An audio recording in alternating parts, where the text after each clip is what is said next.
Muslimin dan muslimat, tuan-tuan dan puan-puan yang dirahmati oleh Allah Subhanahu wa taala. Di dalam sebuah hadis riwayat daripada Mughirah ibni Syu'bah radhiyallahu anhu, kata dia, Nabi sallallahu alaihi wasallam bersabda, la tasubbul amwat fatu'dhul ahya, atau kama qala, hadis sahih rawahu Tirmidzi. Daripada Mughirah ibnu Syu'bah radhiyallahu anhu, dia kata Nabi sallallahu alaihi wasallam bersabda, la tasubbul amwat, janganlah kamu mencaci ataupun maki ataupun buka cerita buruk orang-orang yang sudah meninggal. Bila seorang tu dia meninggal, kadang ada cerita yang tak bagus tentang diri dia waktu dia hidup. Bila dia dah meninggal, Nabi SAW pesan dekat kita, jangan lagi duk buka cerita dia. Hak dia meninggal, biarkan dia meninggal. Cerita jahat dia, cerita buruk dia waktu dia hidup dulu ni, biarkanlah berlalu. Sebab Nabi SAW kata apa? Nabi kata fatu'dhul ahya. Kalau kita duk pergi cerita tentang keburukan dia hak dah meninggal, dia meninggal itu tak ada bagi kesan apa dah kat dia. Kalau kita cerita buruk dia pun, kubur dia pun takkan jadi lebih dalam. Kalau cerita buruk dia pun, kubur dia takkan jadi sempit. Kalau cerita buruk dia pun, kubur dia ni takkan jadi terbakar apa semua. Yang akan menerima akibat daripada cerita buruk kita tu siapa? Nabi kata fatu'dhul ahya, dia akan menyakiti orang-orang hak hidup. Sebab dia hak hidup ni, kalau meninggal itu satu orang lelaki, sudah pastilah akan menyakiti isteri dia, sudah pastilah akan memberikan kesan kepada anak-anak dia, kepada ibu bapa dia, kepada adik-beradik dia, bila kita duk cerita tentang keburukan orang. Dan perkara ni telah menjadi barah dalam masyarakat. Perkara ni jadi penyakit dalam masyarakat. Kadang-kadang bila kita terlampau marah sangat kepada orang yang dah mati ni, dia akan membawa kemarahan itu kepada orang yang hidup. Kita akan jumpa anak-anak dia, kita jumpa isteri dia, kita jumpa adik-beradik dia. Mereka ni yang tidak bersalah juga akan menerima akibat daripada perangai dia waktu dia hidup dulu. Agama tak mau benda ni. Kerana orang hak buat salah, kita tak boleh nak bagi kesalahan itu ditanggung oleh orang lain. Sebab tu Nabi SAW dia habaq dalam satu hadis yang begitu ringkas. Nabi kata la tasubbul amwat. Nabi kata jangan hampa duk pi cerita benda buruk orang yang sudah mati, kerana demikian itu fatu'dhul ahya. Benda tu dia boleh bagi sakit hati, dia boleh bagi kesan kepada orang-orang yang masih hidup. Sebab tu tuan-tuan sekalian, cuba berlaku adil. Sebab kita tak mau benda tu berlaku kepada diri kita. Kalau kita tak suka benda tu berlaku kepada diri kita, kita tak suka nanti orang cerita tentang keburukan kita didengar oleh anak-anak bini yang kita tinggalkan atas dunia ni, jangan kita duk cerita tentang keburukan orang yang sudah meninggal. Kalau dalam cerita tentang keburukan orang yang sudah meninggal sekalipun agama tak bagi, apatah lagi orang yang masih hidup. Sudah pastilah lebih lagi benda tu, sebab kawan duk hidup lagi. Sebaiknya kita ambil langkah macam mana, sementara dia lagi masih hidup, tegur dia. Yang tu yang paling baik. Kalau dia ada buat salah, kalau dia ada buat tak kena tak mana-mana, kita tegur dia. Jangan sampai bila dia sudah meninggal, waktu tu baru kita nak pergi cerita. Dia kata dia ni dulu sekian. Orang akan tertanya, hang dah tahu tentang keburukan dia, pasal apa hang tak tegur waktu hidup dulu? Tapi benda tu tak jadi fokus dalam masyarakat. Yang jadi fokus apa? Kesalahan kawan hak mati tu akan dicerita, tambah pula benda tu benda yang seronok untuk kita nak dengar. Oleh itu hadirin dan hadirat yang dirahmati Allah Subhanahu wa taala, ambillah peringatan Nabi yang ringkas ni dalam diri kita. Kerana benda ni sudah menjadi makanan. Kita tak cerita daripada segi mulut pun, kita bawa keluar daripada segi tangan. Dok pergi cerita benda dalam Facebook dan sebagainya. Ada orang pula dok pergi buat video pula. Benda ni semua tuan-tuan sekalian hanya boleh menjadi penyakit dalam masyarakat. Kalau kita tak cegah mula daripada sekarang, lama kelamaan benda ni diterima oleh masyarakat. Bila diterima oleh masyarakat, di mana maruah diri kita sebagai satu orang Islam yang perlu menutup aib saudara dia, yang perlu menutup aib sesama Islam. Dalam hadis yang lain riwayat daripada Abdullah ibn Umar radhiyallahu taala anhuma, Nabi SAW bersabda, Nabi kata, udhkuru mahasina mautakum wa kuffu an masawihim, atau kama qal, hadis sahih rawahu Abu Daud.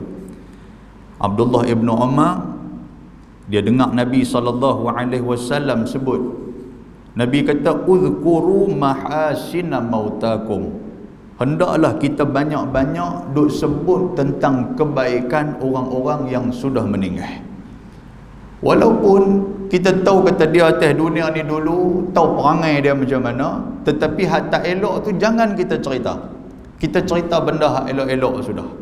Apa benda baik yang dia buat sudah pastilah kita tahu. Dan benda kebaikan itulah Nabi kata apa? Yang perlu ditonjolkan. Sekurang-kurangnya boleh merawat rasa rindu, rasa tak puas hati ataupun rasa tak seronok di kalangan ahli keluarga bila orang cerita tentang kebaikan adik-beradik mereka hak mati ni. Boleh merawat sedikit rasa kesepian kepada satu orang isteri bila cerita tentang kelebihan suami dia, yang mana dia pun tahu kata suami dia ni atas dunia tak bagus, orang bukan suka pun, tapi ada orang cerita kebaikan. Bila kita menyampaikan kebaikan itu, terubat sedikit hati isteri, hati anak-anak, hati adik-beradik. Dan yang kedua, yang kata benda baik ni macam mana, dia boleh menjadi doa untuk Allah Ta'ala bagi kebaikan kepada si mati ini. Sebab tu cerita benda baik tentang dia, walaupun kita tahu benda-benda yang tak elok yang ada pada diri dia. Dan Nabi kata, udhkuru mahasina mautakum, perbanyakkan ataupun cuba cari juga benda baik hak dia buat ni. Cari juga benda baik dan sebut kebaikan-kebaikan yang dia buat. Wa kufu an masawihim, dan Nabi kata cuba tahan, cuba simpan benda-benda hak tak elok yang kita tahu tentang dia. Kita berkawan baik dengan dia, kita tahulah ke mana keburukan dia. Dia pun dengan kita lebih kurang sama, cuma kita ni dia meninggal dulu, kita ni boleh duk mai ke masjid lagi. Dan dia meninggal itu dia tak sempat nak mai ke masjid. Jadi kita tahu, boleh katakan semua keburukan dia, semua rahsia dia duk ada dalam tangan kita. Duk ada dalam paket kita ni, tang mana dia buat, tang mana dia buat salah, tang mana dia buat tak betul, kita tahu. Tapi benda tu Nabi kata wakufu, maknanya pegang erat betul-betul. Biar pecah di perut, jangan pecah di mulut. Nabi ajak kita macam tu. Untuk kejahatan hak dia buat, jaga benda tu, jangan kita buka, kerana boleh mengakibatkan ada hati-hati yang akan terluka ketika kita cerita benda tak elok. Tuan-tuan tengok agama ni cantik punya dihabang kat kita. Kalau semua orang boleh jaga benda ni tuan-tuan, tak berlaku bergaduh di antara sesama kita. Bukan takat sesama kita, dengan adik-beradik pun takkan berlaku bergaduh. Pasal kita duk tutup aib masing-masing. Hang jaga aib aku jaga aib hang. Hang cerita kebaikan aku cerita tentang kebaikan hang. Semua orang pakat puas hati. Tak ada timbul isu hasad dengki, tak ada timbul isu dendam, tak ada timbul isu tak puas hati. Pasal semua orang mencerita tentang kebaikan. Kita mana ada orang tuan-tuan sekalian, kalau orang cerita baik tentang kita, kita tak puas hati. Mana ada manusia macam tu? Dia kata aku cukup tak puas hati kat dia ni. Pasal apa duk pergi cerita benda baik aku kat orang pula. Boleh kat aku jerman muka dia nak bubuh? Tak ada tuan-tuan sekalian. Yang ada ni apa? Aku tak puas hati pasal dia duk buka semua cerita aku, hak buruk aku pergi canang pergi merata cerita. Yang tu yang terjadi dalam kehidupan kita. Orang Islam tuan-tuan tak mau dah duk berpecah. Orang Islam jaga elok sesama Islam. Sebab apa dengan orang bukan Islam kita boleh baik, tapi mai dengan sesama Islam kita tak boleh baik. Dengan orang yang bukan adik-beradik kita, kita boleh baik dengan mereka, boleh duk berkawan sekali. Tapi mai dengan adik-beradik ni, duk bercakaran di antara satu sama lain. Duk buka aib hang buka aib aku. Tak puas hati tang tu, pi sebab kata cerok, pi cerita dalam Facebook dan sebagainya. Agama tak ajak benda-benda yang sebegini. Muslimin dan muslimat yang dirahmati Allah Subhanahu wa taala. Jadi tuan-tuan sekalian, ambil perkara ni sebagai perkara yang penting dalam kehidupan kita. Dengan sisa-sisa kehidupan yang ada ni tuan-tuan, biarlah kita sebut tentang kebaikan orang. Allah Ta'ala akan lihat perkara tu dan kebaikan kita juga akan disebut oleh orang.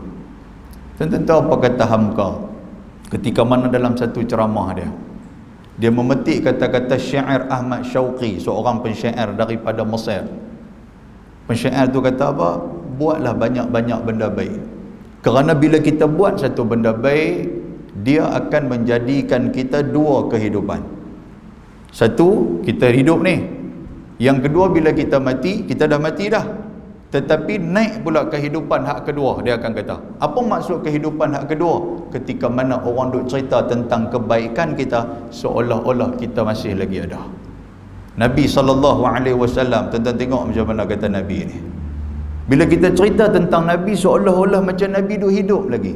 Bila kita cerita tentang Nabi, kita duk berasa Nabi duk ada lagi di Madinah, Nabi duk ada lagi di Mekah. Pasal apa tuan-tuan? Pasal Nabi orang bagus.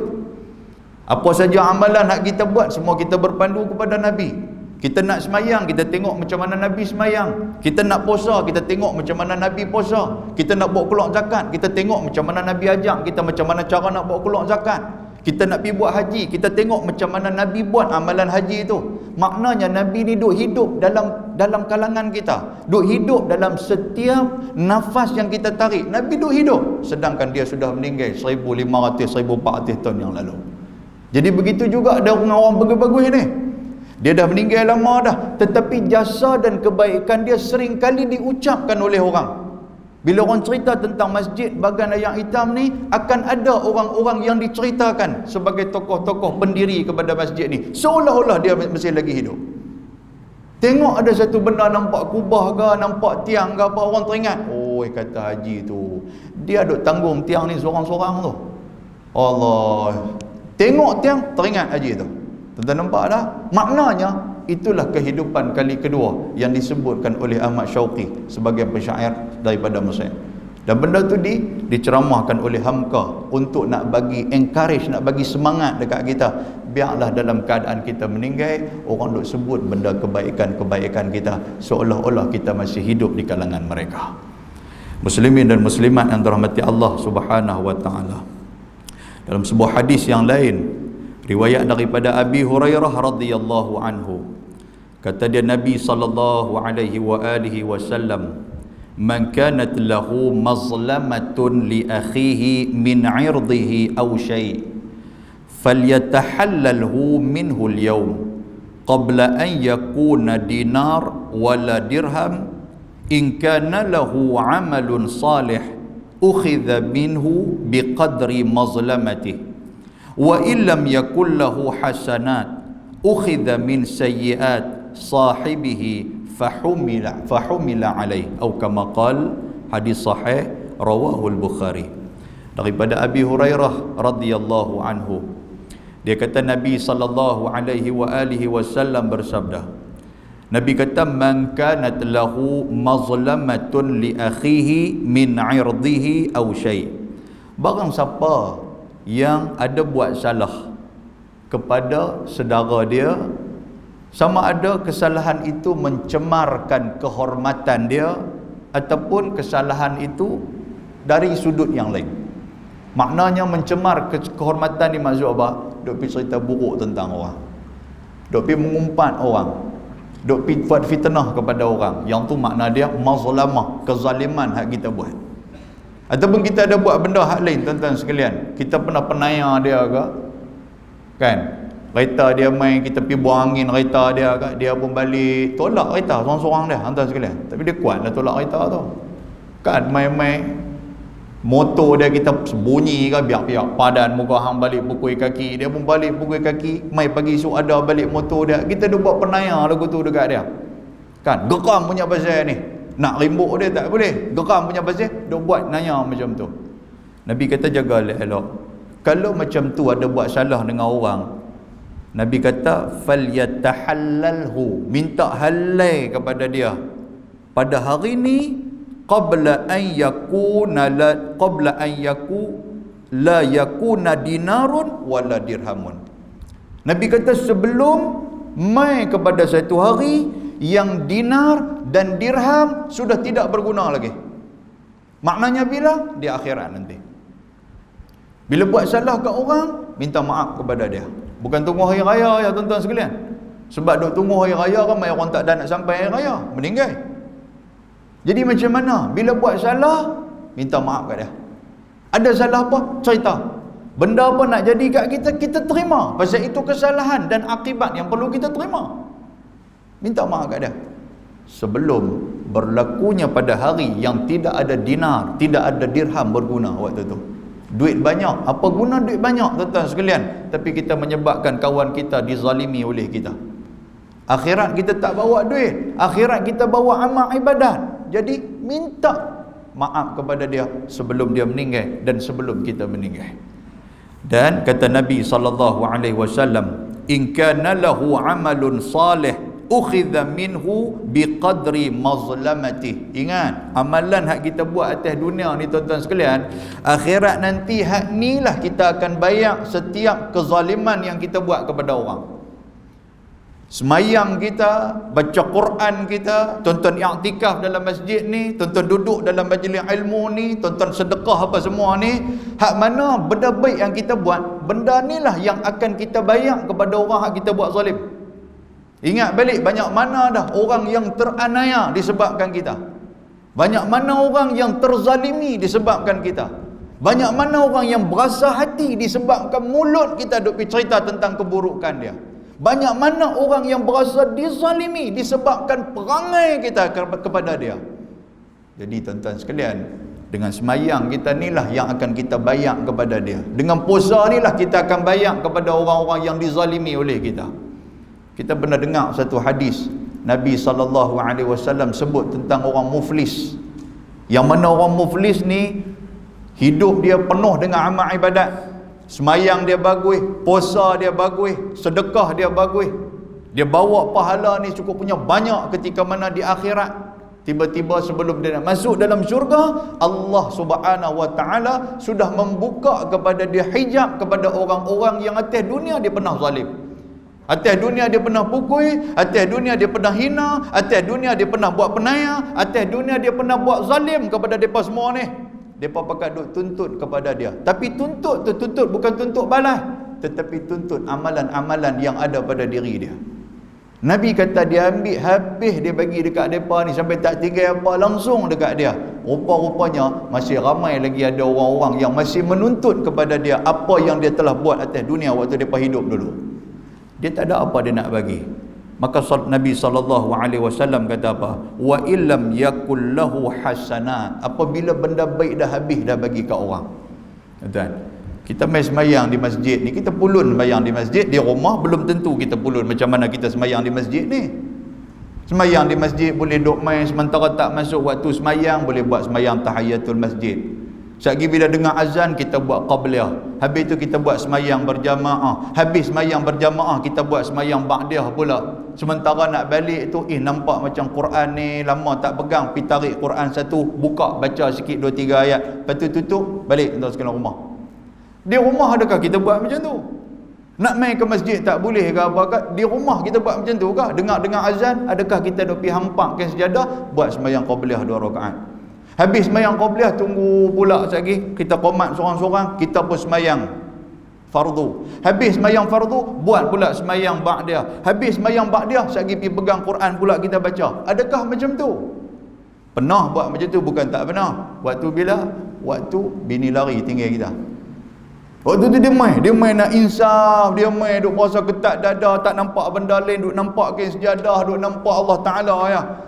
Lepas tu boleh bini tuan-tuan sekalian pakai tak semayang 3 minggu. Ni di masjid ni lah pulun kita nak buat, balik rumah belum tentu. Kalau macam tu, kita cuba muhasabah diri kita, tengok agak-agak dengan amalan yang aku buat pada hari ni, kalau aku mati nanti, orang duk main tuntut kat aku, mampukah aku bayar kat mereka semua ni? Itu soalan dia. Jadi bila kita duk fikir macam tu, kita akan rasa kita ni lagi kecil, lagi kerdil, lagi dhaif, lagi lemah. Kita duk fikir macam tu, kita tak ada nak fikir soal orang. Kita duk fikir tentang macam mana aku nak tampung keburukan dan keaiban yang ada pada diri aku. Macam mana aku nak tampung kelemahan yang ada pada diri aku. Tampung dia macam mana? Dengan memperbanyakkan amal ibadat. Dan kita sibuk dengan benda tu.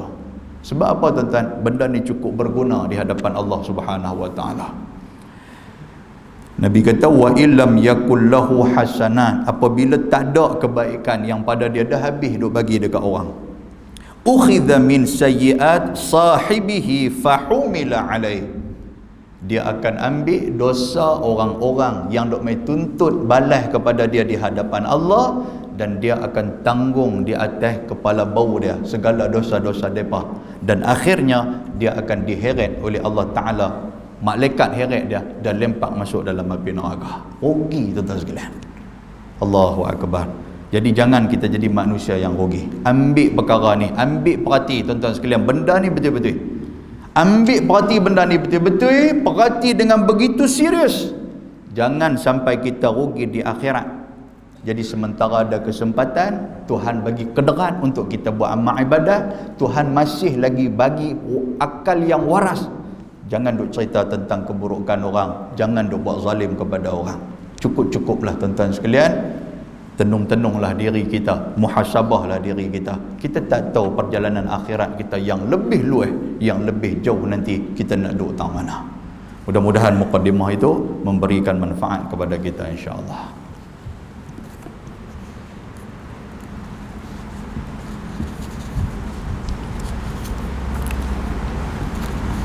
Muslimin dan muslimat yang dirahmati Allah Subhanahu Wa Taala, kita buka kitab Bahrul Mazi jilid 225 jilid 200 muka surat 225. Bahrul Mazi jilid 19 muka surat 225. Kitab Rumi muka surat apa? 345. Kitab Rumi muka surat 345. Kuliah kita yang lalu pada 9 hari bulan 10. Betul ya? 9 hari bulan 10. Qala al-musannif rahimahullahu ta'ala wa nafa'ana bi'ulumihi fid daraini amin. Baik. Malam ni kita akan tengok satu lagi tajuk baru. Tajuk dia berbunyi bab majaa fi rukhsah fi lubsil hamrah. Majaa fi rukhsati fi lubsil hamrati.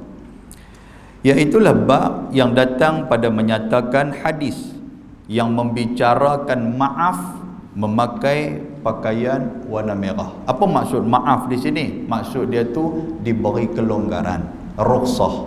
Sebab ada hadis tuan-tuan sekalian yang menyatakan bahawasanya Nabi tak suka pakai baju merah. Dan para ulama dia berbahas tentang baju merah ni. Siapa yang pakai baju merah ni, ada yang kata haram, ada yang kata makruh, dan ada yang kata diharuskan, yang kata pakai baju merah ni tuan-tuan sekalian. Jadi malam ni kita nak tengok tang mana yang kata keharusan untuk kita nak pakai baju merah ni, boleh tak boleh. Kan kebetulan malam ni kita pakai baju merah, kata jam dah aku. Kan silap pula pergi pakai baju merah pula malam ni. Jadi duk mak tengok, duk ketang tengok, nak tengok ni macam mana ni, boleh tak boleh. Kalau kata tak boleh, dan bawa keluar baju tu, pakai baju lain lah. Dia sopa dengan apa nama ni jugalah, apa penonton bola sepak lah kan, penonton bola sepak. Dalam tu dia bawa dua jersey, satu jersey pasukan dia, satu jersey pasukan lawan. Mula dia pakai hak pasukan dia dulu, pakai tengok pasukan dia kena, dan dia cabut, nampak pasukan lawan tu kan. Ada juga jenis lagu tu pun kan, jenis pulun tak tahu hala ni ada kan. Baik, muslimin dan muslimat yang dirahmati Allah Subhanahu Wa Taala, ketahuilah kiranya ya saudaraku, bermula pakaian merah itu Harus bagi laki-laki ataupun perempuan memakainya. Dengar kata harus tu dan tarik nafas lega. Tadi duk nampak lagu duk kecup, lagu tu dengar harus dan buka dada balik. Kan? Kalau tidak lagi orang duk parti atas bawah. Tuan-tuan, pakai baju merah, apa hukum dia? Harus. Cerita dia harus. Dan dia kata apa di sini tuan-tuan sekalian? Dia kata bermula dalil yang menunjukkan atas harus. Nampak tak? Maknanya agama ni nak abang-abang. Bukan duk boleh kita letak hukum-hukum mudah-mudah kita macam tu aja. Maknanya nak kata baju merah ni harus tak harus, haram tak haram, hang buat main dalil. Dalil ni maksud daripada mana? Daripada Quran ataupun hadis Nabi. Settle masalah. Yang masalah dah ni kita duk habang kat orang tak boleh. Orang kata pasal apa? Tak boleh, pasal tak boleh. Yang tu aja. Jadi kalau cerita pasal tak boleh, bergaduh tak habis-habis. Kalau cerita pasal tak boleh, pasal apa tak boleh? Ni dia hadis Nabi duk cerita kata tak boleh. Tak ada masalah. Kalau hang duk bertikai juga, maknanya hang ni dah mental block. Hang dah tutup mental hang untuk nak terima kebenaran. Sebab benda ni kita buat main hadis, kita buat main ayat Quran, selesai. Yang tu tuan-tuan sekalian. Jadi macam ni juga. Nak cerita baju merah apa semua ni, kita kata baju merah ni harus ambil tangan lah. Nampak tu soalan orang lah ni. Kalau dulu tak ada tuan-tuan sekalian. Sebab dia bila peredaran zaman ni macam tu yang berlaku. Pasal tu ulama kita tuan-tuan sekalian terbahagi kepada ulama salaf dan ulama khalaf. Ulama salaf ni ulama yang terdahulu, ulama khalaf ni ulama yang terkemudian. Pasal apa yang timbul ulama khalaf ni? Pasal apa? Pasal nak menjawab soalan-soalan kita ni yang suka duk tanya pasal apa. Dulu kalau habang kata sah tak sah, yang tu je orang nak tahu. Sah selesai, kita ambil itu kita buat balik. Lah ni kalau kita pergi tanya orang, sah tak sah? Dia kata tak sah. Pasal apa tak sah? Tang cakap banyak, mengaji tak mau. Itu jawapan kita. Padahal kita tak tahu. Tuan-tuan boleh faham tak benda macam tu? So kita nak kena buka minda kita. Maknanya kena mengaji lagi, kena dalam lagi mengaji. Pasal banyak punya duk main ni. Hak dalam masjid tak apalah, kong-kong dia dengar, okey. Hak di luar tu. Hak mana jenis dia nak tahu lebih daripada tu pula. Pasal apa macam ni? Pasal apa macam ni? Pasal apa macam ni? Yang ni lah yang menyebabkan tuan-tuan sekalian, ramai orang yang duk sakit kepala duk fikir pasal apa jadi macam ni. Dah memang macam tu sunnatullah dia. Perubahan zaman menyebabkan orang pun makin lama makin duk cerdik. Depa nanti akan tanya pasal apa macam ni, pasal apa macam ni, pasal apa macam ni. Ada saja tuan-tuan argue yang diberikan.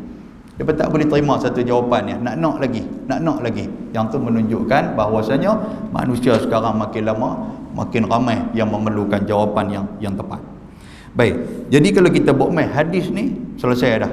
Hang nak bergaduh ke, hang nak terima, hang tak mau terima, yang tu hang punya pasal. Janji kita dah cerita kepada hang yang kata tempat rujukan adalah hadis daripada Nabi SAW.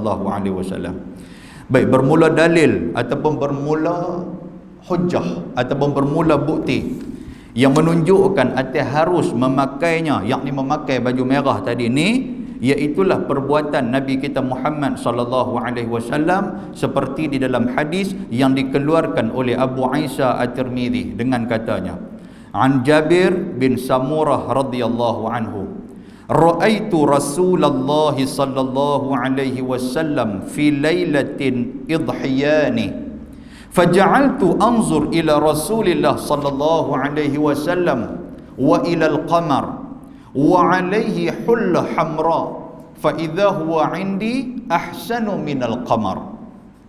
Diriwayatkan daripada seorang sahabat bagi Nabi sallallahu alaihi wasallam yang nama dia adalah Jabir bin Samurah. Yang ni tuan-tuan, nama ni cukup terkenal ni, nama sahabat ni Jabir bin Samurah ni. Tapi jarang-jarang kita dengar orang buh nama ni kat cucu dia. Kan kita pun jarang-jarang dengar kata ni Haji Jabir ni, jarang. Yang kita duk dengar Kelang Jabil dia. Kan Kelang Jabil ramailah. Kerja mana? Kelang Jabil. Bunyi pun dak pun dia tak bunyi Kelang. Kerja mana? Jabil. Kan nampak tak?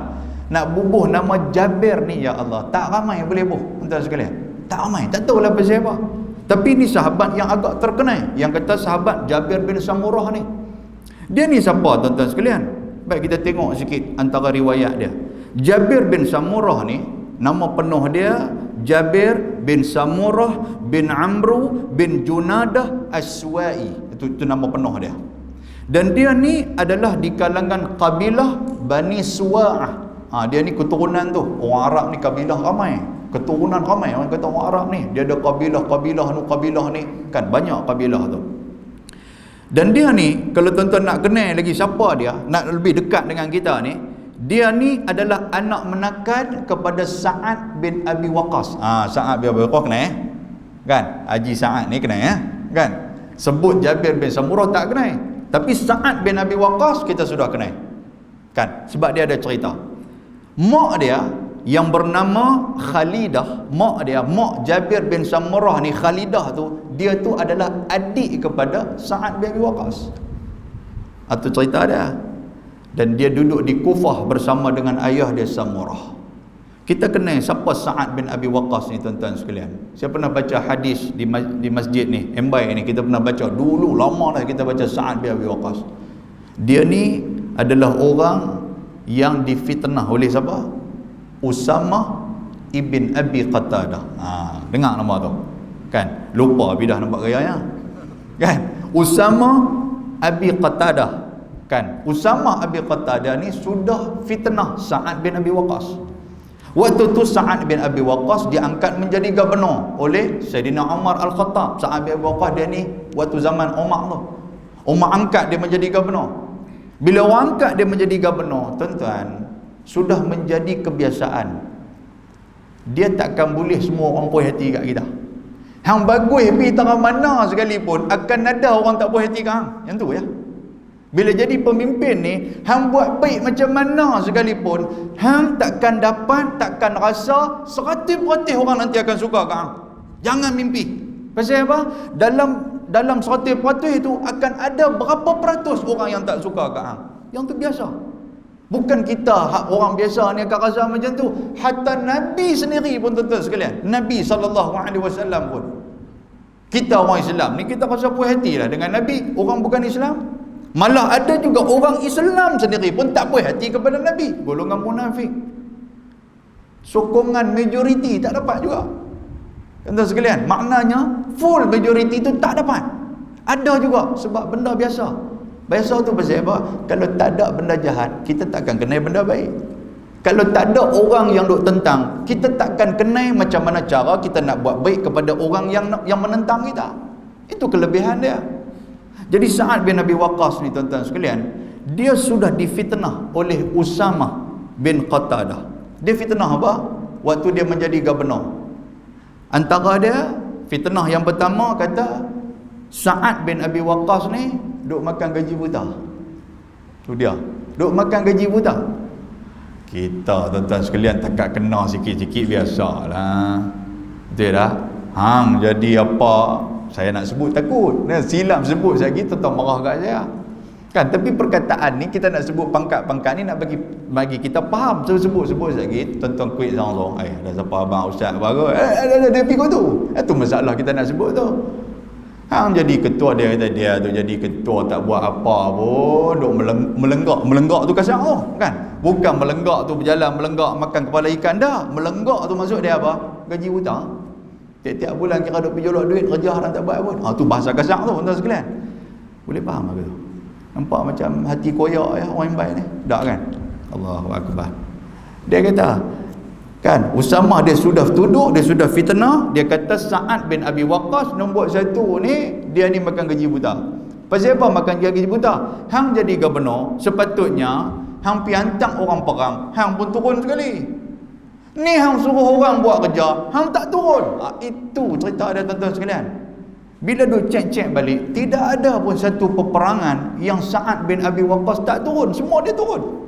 Tapi mai orang nak kata ni tuan-tuan sekalian, dia akan kata benda nak menjatuhkan mudah aja. Hak turun tu lah kata 10,000 tuan-tuan sekalian. Sa'ad bin Abi Waqqas pun turun sama. Agak-agak dalam 10,000 tu berjumpa ke dengan dia? Mungkin 5,000 berjumpa. Hak 5,000 kita berjumpa. Dia kata waktu turun tu hang nampak dia? Tak nampak pun. Memanglah tak nampak kawan duk ujung tu. Dia jadi fitnah. Sungguh juga 3-4 kali kita duk turun tak pernah duk nampak dia pun. Padahal dia turun tuan-tuan sekalian. Orang hak suka terima tanpa tabayun ni, suka terima cerita tanpa duk research apa semua ni cerita dia ni, dia akan jadi macam tu. Dia kata dia fitnah yang pertama, dia tak keluar perang. Dia hanya hantar orang dan dia tak turun untuk berperang. Nombor 1. Nombor 2, bila dalam peperangan tentera Islam ni dah menang, mereka akan ada dapat harta rampasan ataupun disebut sebagai harta ghanimah. Jadi harta ghanimah tu akan bawa balik mai ke Mekah, bawa balik mai ke pengkalan. Bila bawa balik mai ke pengkalan, benda tu akan dibahagi-bahagikan kepada mula tentera-tentera ni, lepas tu kepada fakir miskin dan sebagainya. Waktu tu ada tuduhan yang kedua menyatakan Sa'ad bin Abi Waqqas sudah membahagikan harta itu secara tidak adil. Dia duk jaga kroni dia, kalau bahasa kita lah kan. Dia pasal dekat-dekat dengan PRN Melaka ni, dia kena sebut-sebut macam tu kan, baru tuan-tuan nampak sikit kan. Kira buat turun peruntukan pun tempat-tempat dia, hak mana kawan-kawan dia apa semua, yang tu ambil lebih sikit kat hamba. Awak duk jegil siapa? Jangan jegil ya. Saja tak ada kena mengena dengan PRN di Melaka, yang ni PRN Makawi punya tempat kan. Tuan, dia tak bagi semua, dia bagi ikut kroni dia ya. Dan yang ketiga, yang ni yang tak dapat diterima, dia Sa'ad bin Abi Waqqas sembahyang tak betul. Yang tu yang tak kena tu. Bila dia pergi cerita benda di luar akal ni tak kena. Sayyidina Umar, tuan-tuan tengok macam mana Sayyidina Umar. Sayyidina Umar bila ada isu tentang orang yang diangkat, tentang pegawai-pegawai dia, terus Sayyidina Umar minta Sa'ad bin Abi Waqqas hang letak jawatan. Tu, tuan-tuan sekalian nampak tak? Ada sikit isu, hang letak jawatan dulu.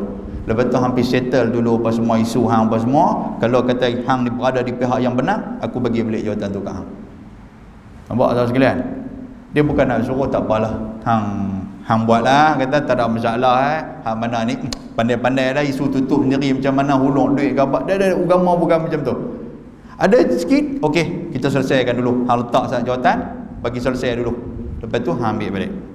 Dan benda ni tuan-tuan sekalian, Sa'ad bin Abi Waqqas bila dia pun meletakkan jawatan, dia pun pergi tanya habis orang. Dia bawa 2-3 orang kawan dia, survey tengok hampa kenal tak kenal Sa'ad bin Abi Waqqas. Semua majoriti pakat duk kata kami kenal dia. Dia ni orang bagus, dia ni memang duk turun tengok kawasan. Dia kira nak pergi kot tu juga kan. Dah. Dia kira memang turun pergi perang lah apa semua. Dia turun yang kata Sa'ad bin Abi Waqqas. Dia ni bagi ni membahagikan harta ghanimah ni betul. Yang kata Sa'ad bin Abi Waqqas ni.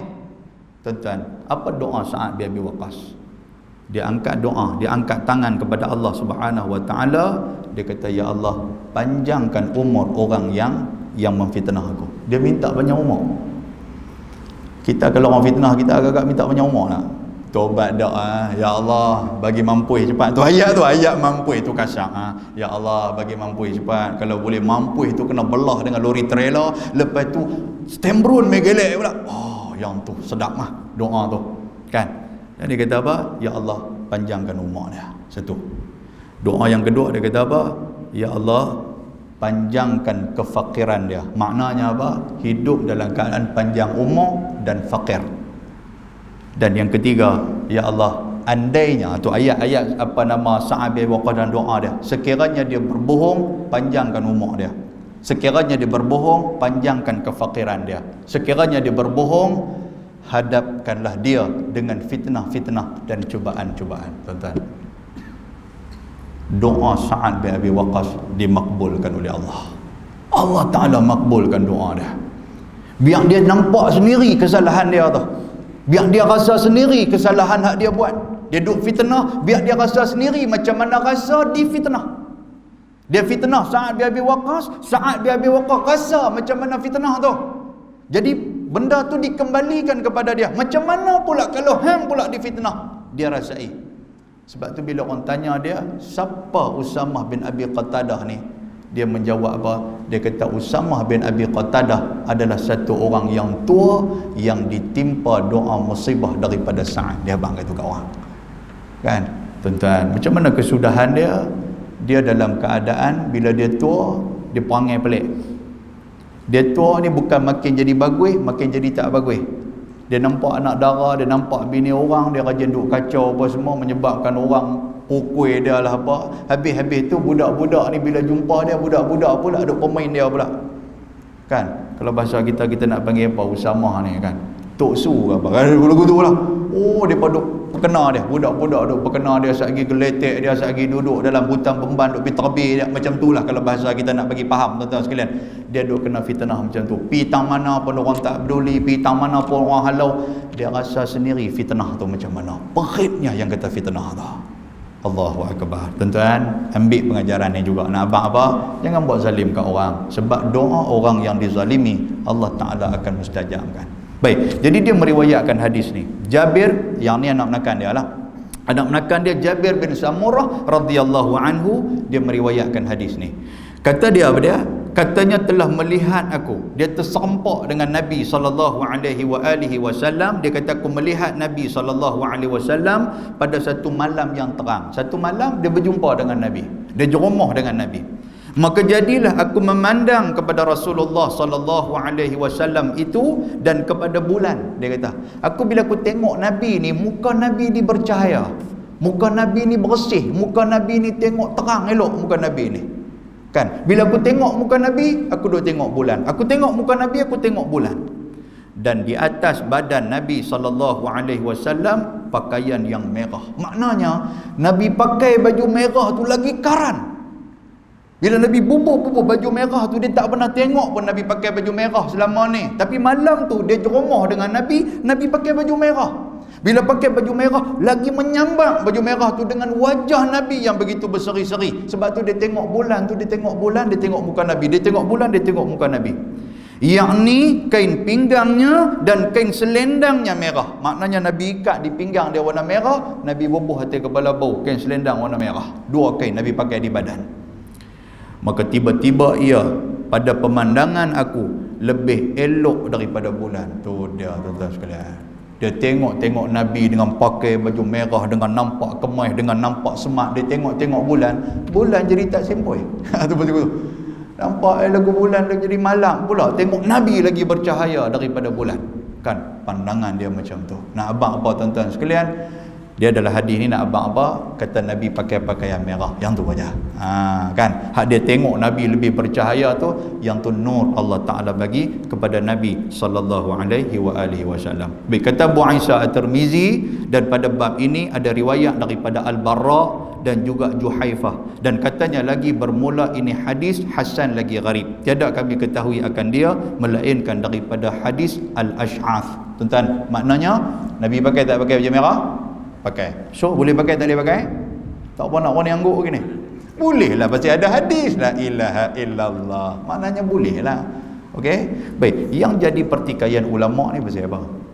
Sebab pada zaman tu yang Nabi kata pakai baju merah ni haram pasal apa? Haram baju merah yang terang menerang. Dan baju merah yang tidak ada langsung sulaman ataupun tak ada langsung warna yang ada pada baju tu. Macam kita ni duk pakai baju ni, ada kita bubuh butang warna biru, itu tak ada masalah. Ni dengan baju merah, dengan benang merah, dengan butang merah, dengan kepiah merah, mulut merah pula bubuh jelas tu pula. Dengan kain pelekat merah, semua merah, dengan sejadah merah. Dia ni kira memang gila merah. Keluar-keluar tuan-tuan sekalian, 3 ekor lembu punya duduk cakap nak anduh dia. Cara pakai merah belakang. Dan zaman tu juga, pada zaman Nabi juga yang kata hadis ni, dia lebih identik warna merah itu kepada perempuan. Kan? Jadi zaman tu maknanya perempuan ni dia suka pakai benda-benda merah ni.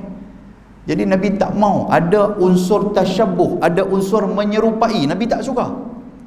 Kan? Nabi tak suka. Hatta kita pernah baca hari tu tentang mengenai minyak wangi. Kan saya pernah baca dalam hadis ni. Kan? Nabi kata ada 3 benda yang tidak patut kita tolak. Maknanya kalau orang nak bagi kat kita, wajib kita ambil. Jangan kita tolak. Antara dia apa? Minyak wangi. Orang duk suruh kat kita main nak buat minyak wangi. Dia tak mau. Jangan buat, tak mau lagu tu. Jangan duk buat lagi bagus pada Nabi. Kan? Nabi kita kena ambil. Orang nak suruh minyak wangi ambil. Yang minyak senyonyong kita mau sangat.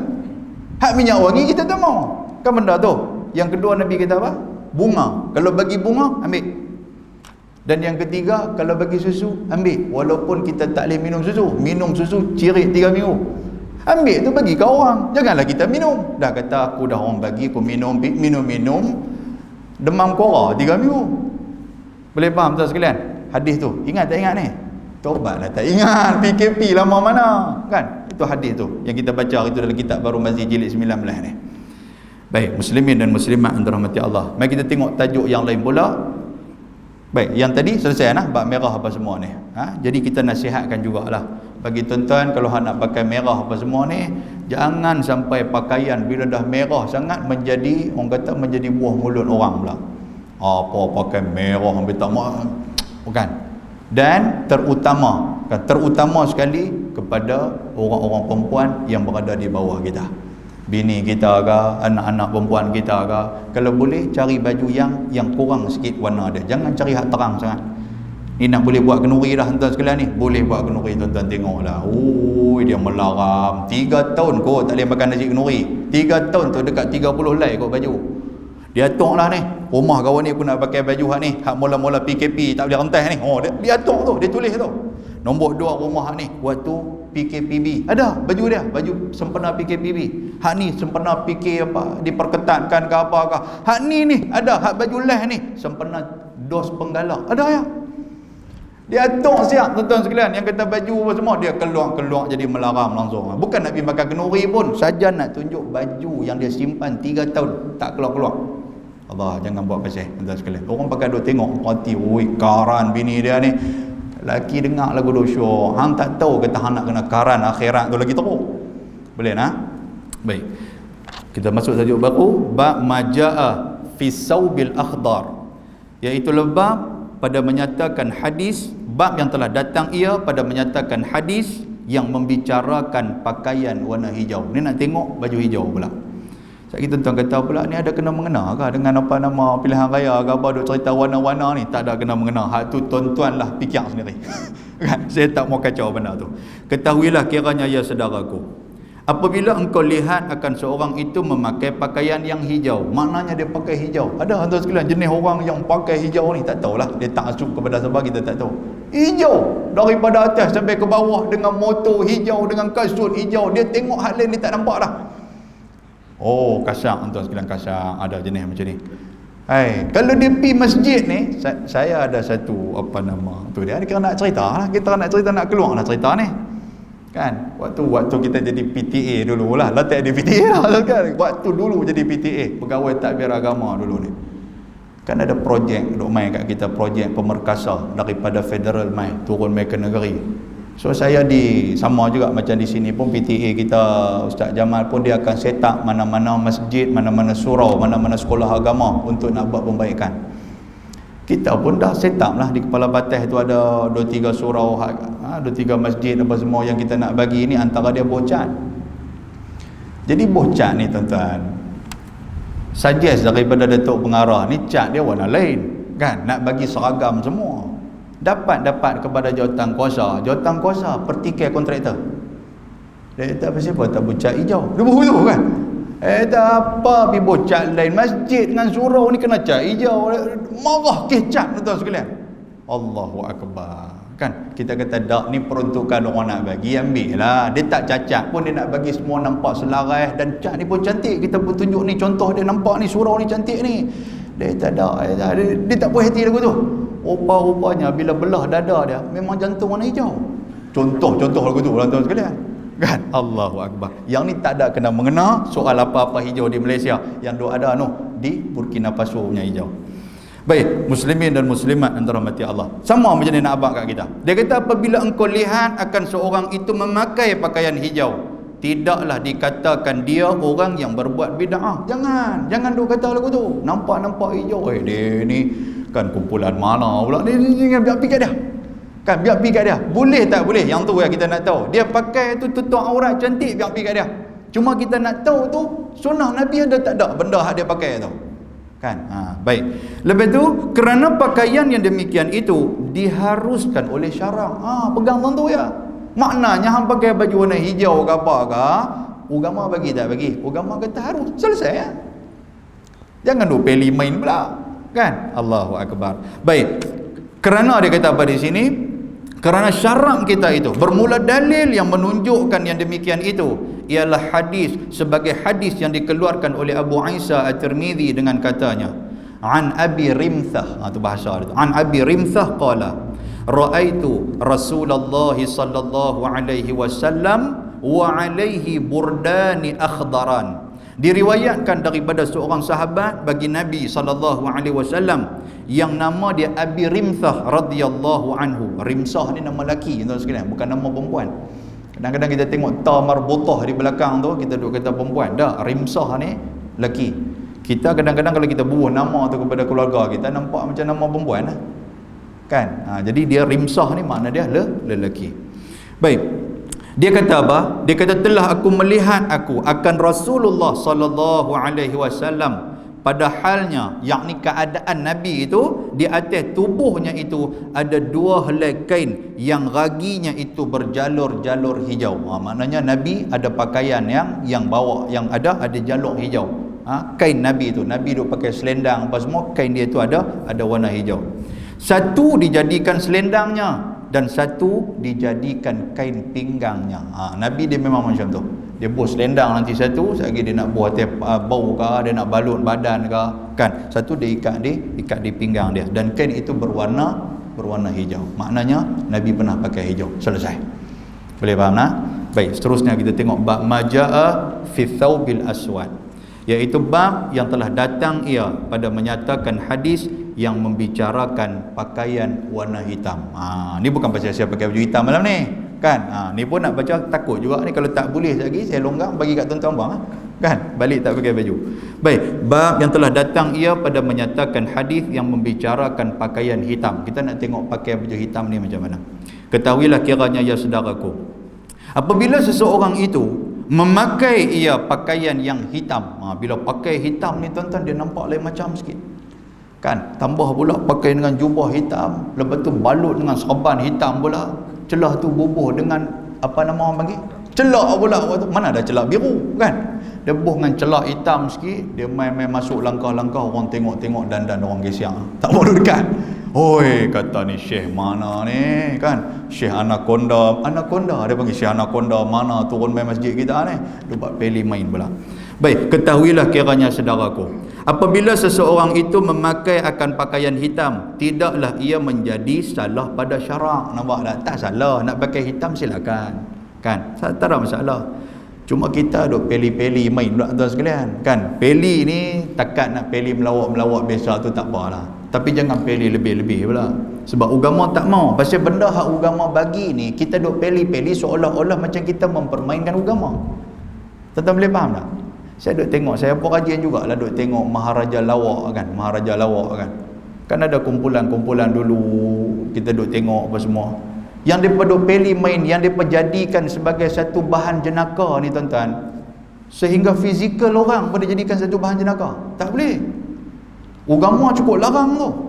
Kita duk kata kat orang pun, sungguh pun kalau dia badan tembun sekalipun, kata gemuk pendek lah, kita duk panggil kat dia apa nama tu, dia kata leh rebau. Contoh dia panggil tu, ada nama leh rebau. Tak ada takutnya lah tu, leh rebau main lah. Pasal badan ni sopa rebau. Tuan-tuan, di sisi agama pandang benda ni serius. Pasal yang bagi badan dia gemuk pendek apa semua ni Allah Subhanahu Wa Taala. Jadi kalau hang menghina fizikal dia, bukan hang hina dia, tapi hang hina siapa yang buat dia. Boleh faham tuan-tuan? Ni hina telinga capang apa semua ni, dia kata tu mai dah tu, dia kata lutung 36 pasal telinga capang. Jaga tuan-tuan sekalian. Memang mulut kita ni syok bila kita sebut macam tu, orang pakat tahu, orang pakat gelak, kukik-kukik orang gelak. Tapi di sisi agama tengok hang ni cukup perangai, cukup tak elok. Agama tengok macam tu aja. Boleh faham? Jangan hina fizikal orang. Kalau mak ayah dia pun kalau dengar kata kita pergi hina anak dia, betapa remuknya hati mak dan ayah dia, apatah lagi Allah Subhanahu Wa Taala yang menjadikan dia. Seolah-olah bila kita hina dia, nampak macam benda tu buruk, nampak macam benda tu lemah. Bila nampak benda tu lemah, menunjukkan dan menandakan Allah yang buat dia tu lemah. Ada kembali kepada situ. Kita pernah baca hadis Nabi SAW ketika mana orang mai rumah kita, kan Nabi pesan kepada sahabat, bila kita bertamu di rumah orang, kawan yang jadi tuan rumah tu tak ada apa di rumah dia, ada makanan biasa-biasa dia duk makan. Yalah, bila orang mai ni tuan-tuan nak bagi special sikit. Jadi Nabi kata apa yang ada di rumah hang buat keluar.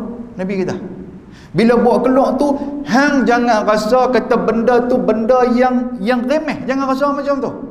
Kan kita buat keluar, tak ada apa, kata ni roti pak sagi dengan ayam kopi lah, kata ni Allah kami ni berasa tak syok lah bila main tak habang dulu, kok lah kami boleh sembelih lembu ke apa bagi ke apa. Jangan rasa macam tu, agama tak mau, tapi kita adat Melayu kita macam tu. Loh, awak tak main rumah kami tak ada apa ni, ada roti pak sagi ya kan, tu pun roti pak sagi jenuh cari buah kati, lama mana duk tinggal lah. Tak, agama kata tak, hang bagi tu tawakal kepada Allah. Nampak tak sekalian? Kadang-kadang kawan hak main tu, Allah dia kata kena roti pak sagi dia syok sungguh lah, tak pernah rasa roti pak sagi bawah kati tuan-tuan sekalian punya roti pak sagi dengan kentut dengan apa dia turun masuk. Dia balik dia pergi cerita dia belah Kuala Lumpur turun main tak bisa makan roti pak sagi kan. Dia makan ya Allah tak pernah rasa lah roti sikit punya sempoi. Dia ada pula celah-celah tu ada rupanya sawang. Ngan cerita tu dia ada pula celah-celah tu sarang burung ni tak. Dia tak pernah rasa apa. Allah Ta'ala boleh buat benda tu. Hang jangan rasa hang dah bagilah kepada orang, hang dah memuliakan tetamu dah cukup. Nampak?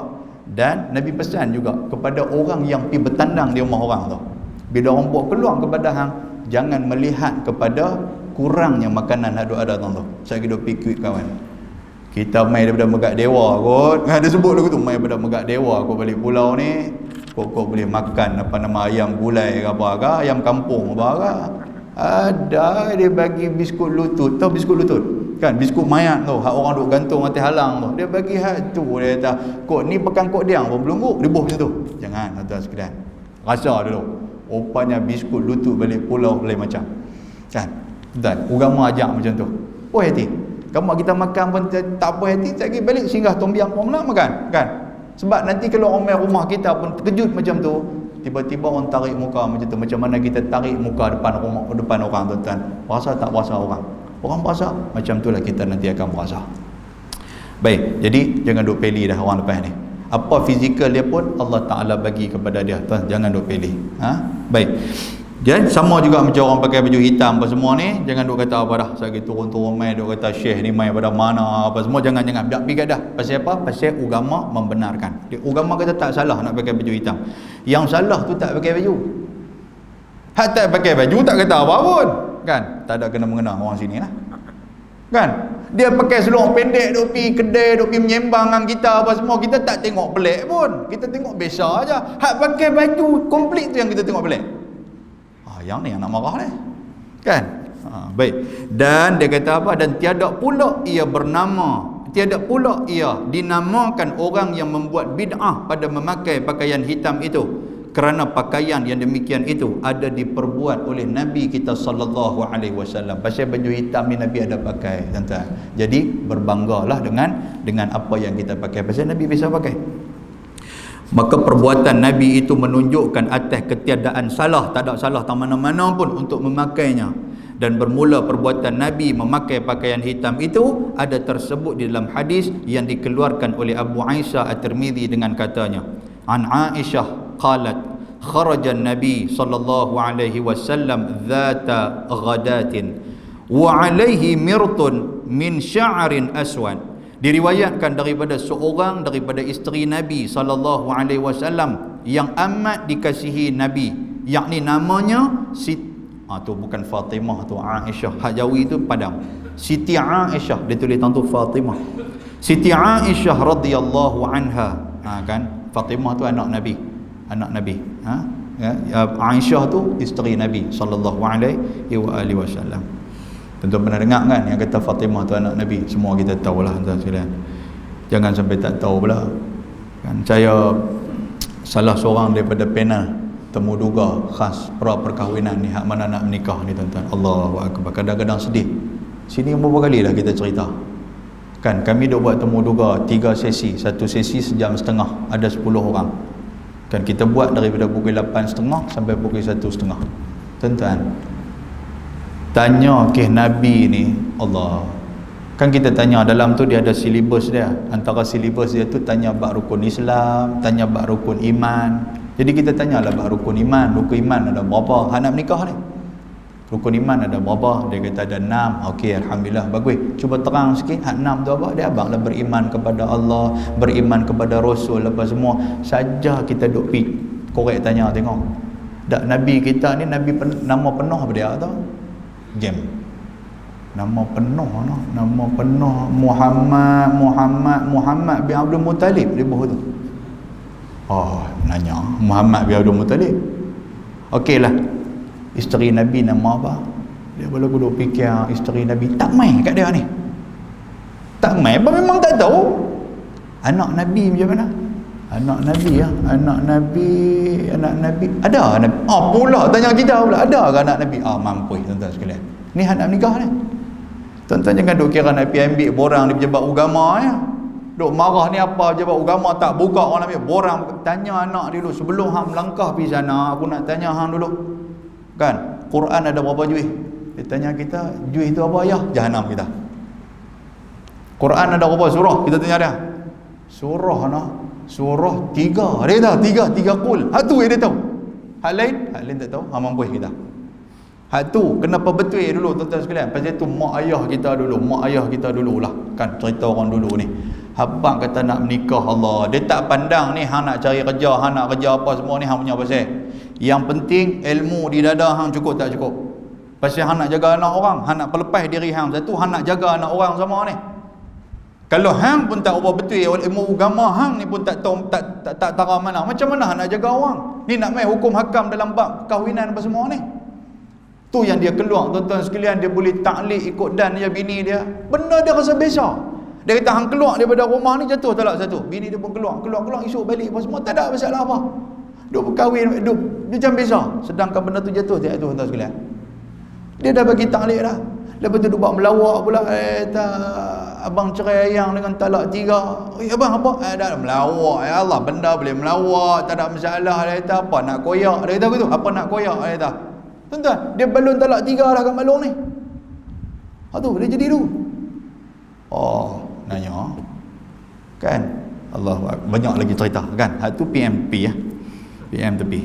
Baik, muslimin dan muslimat yang dirahmati Allah Subhanahu wa taala. Baik, nama anak dia Fatimah. Tak nama yang ni cerita dia Aisyah.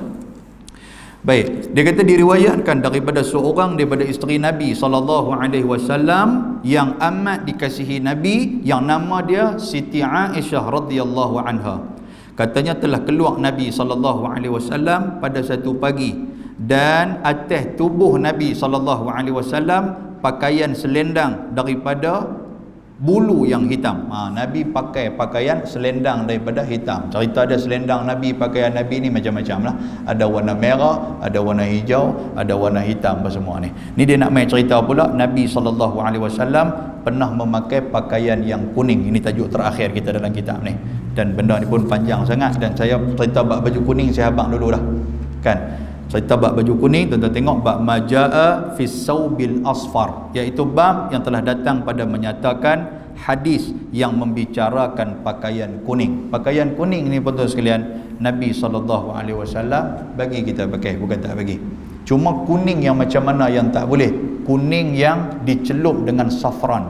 Ada celupan safran tu, kuning yang nak membawa kepada oren, macam pakaian Tok Sami tu. Kan? Tapi yang tu kita pakai baju, kita bukan pakai kain selendang macam Tok Sami tu balut badan kita, yang tu yang diharamkan. Tapi kalau kita buat baju warna tu tak ada masalah. Kita bubuh dengan butang apa sikit, bubuh dengan pangkat. Kan ada kita pangkat kan, ada apa pangkat dalam masyarakat ke apa, bubuh, lepas tu bubuh lagu bubuh duri rian ke apa sikit atas ni. Yang tu tak ada masalah. Cuma yang Nabi tak bagi tu macam mana, yang pakai kuning ni apa, kalau kain tu serupa dengan kain, kita duk pakai kain selimut warna kuning macam nak Tok Sami tu, kita duk balut badan kita macam tu, pergi cukong kepala pula jahanam tuan sekalian. Jadi yang tu yang kata haram tu. Boleh faham nah? Baik, yang ni saya tak baca dah. Dan habis dah kitab kita. Jadi habis kot kuliah kita sini. Kan ada lagi. Baik, insya-Allah tuan-tuan nanti saya akan tengoklah nanti. Last sekali tuan-tuan tengok dalam muka surat 228 tu, last sekali dia kata apa? Alhamdulillahi ala tamami juz'i, yang ke-19 serta diiringi dengan juzuk yang ke-20 menyempurnakan baqi abwabul adab. Baik, yang kita akan tengoklah nanti kitab Bahrul Mazi berapa yang akan kita baca di sini. Baik, sini ada satu soalan tuan-tuan sekalian. Adakah kita diharuskan pakai pakaian hitam bila ada kematian? Itu soalan dia. Memanglah ni dia jadi benda pelik, betul tak? Bila pakai pakaian hitam ni, dia disebut sebagai ihdad dalam bahasa Arab. Ihdad ni apa? Ihdad ni berkabung. Ihdad ni berkabung. Kan? Kalau macam orang perempuan yang kematian suami. Orang perempuan kematian suami. Dia kena iddah, dia ada iddah dia 4 bulan 10 hari. Maka dia kena berihdad. Ihdad ni kalau dalam adik-beradik kita, yang ni dianjurkan oleh agama lah. Adik-beradik kita 3 hari kita ihdad, maknanya berkabung. Kalau bahasa Indonesia dia kata berlangsung kawal. Kan? Bila kematian macam tu, pakai pakaian hitam. Boleh tuan sekalian? Pakai pakaian hitam, lepas tu mask sudah pasti mask warna hitam, kan? Mask warna hitam, spek mata hitam pula. Songkok pula hitam celah tu pula. Hak perempuan pakai dengan tudung hitam apa semua ni, semua hitam tuan sekalian. Adakah benda tu datang daripada agama? Tidak datang daripada agama. Tak ada sandaran pun, kata sahabat-sahabat Nabi waktu Nabi wafat dulu orang pakai pakaian hitam, tidak ada sandaran. Yang kita duk nampak amalan ni dibuat oleh orang-orang Kristian.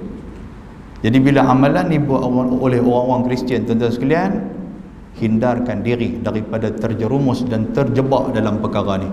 Pasal Nabi SAW pesan kat kita, man tashabbaha biqaumin fahuwa minhum. Barang siapa yang menyerupai sesuatu kaum itu, maka dia adalah kaum tu.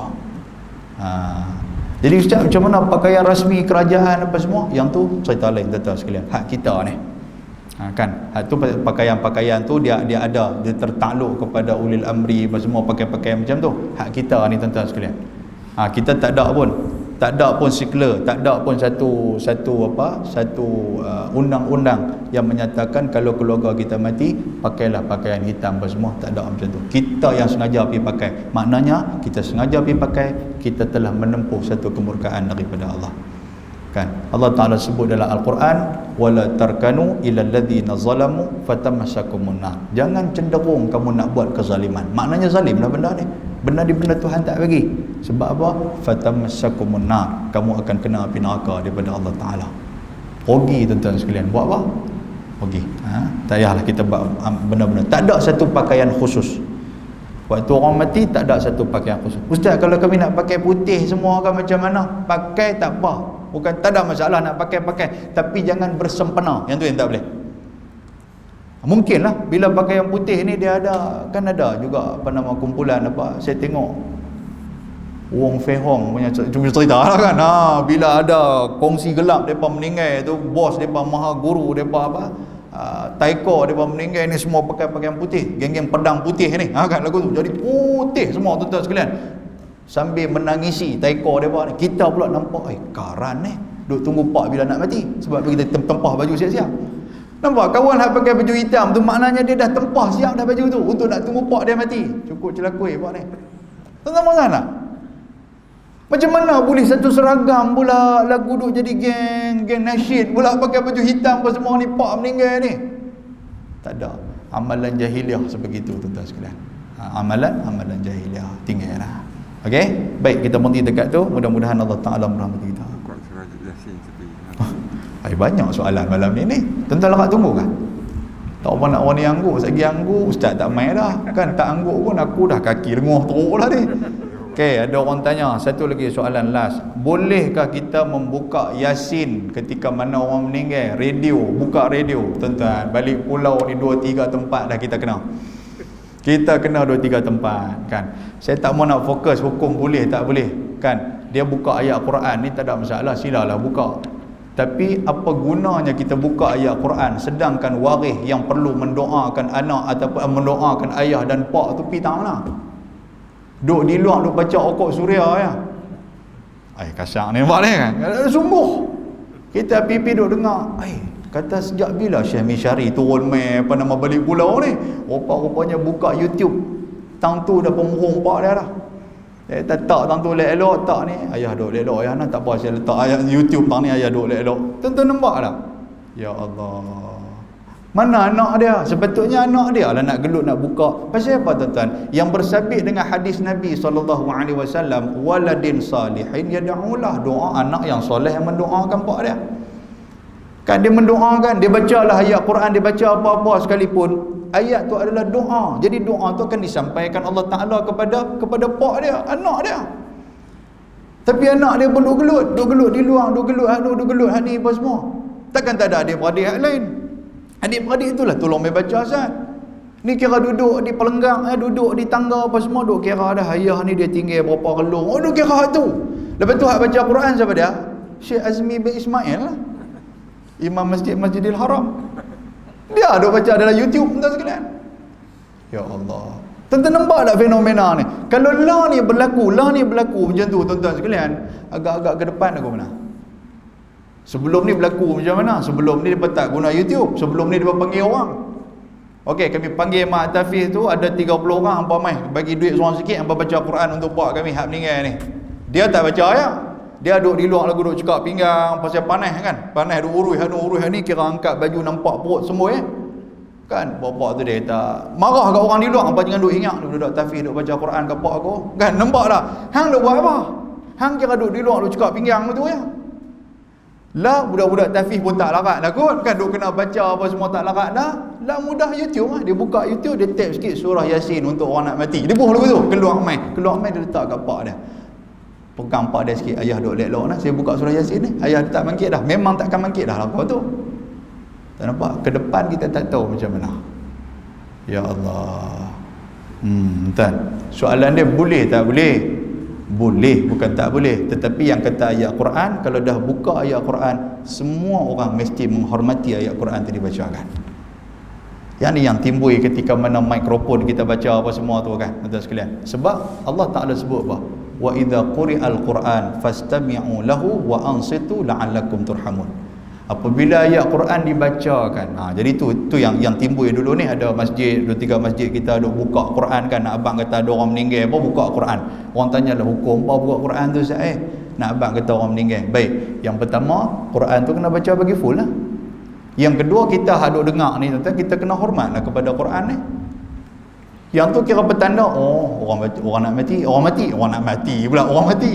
Ya, petanda orang mati. Yang kita duk main dam haji tak habis-habis lagi. Quran duk bunyi. Sedangkan Allah Taala kata apa? Tuhan kata wa idza quri'al Quran, apabila kamu dengar Quran. Kita buka ni nak bagi orang dengar kan, abang kata sebagai tanda orang mati. Itu soalan dia tu.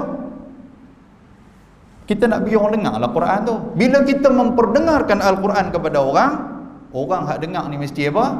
Wa ansit ni apa? Kan tuan-tuan dengar hari Jumaat kan dia kata apa tu?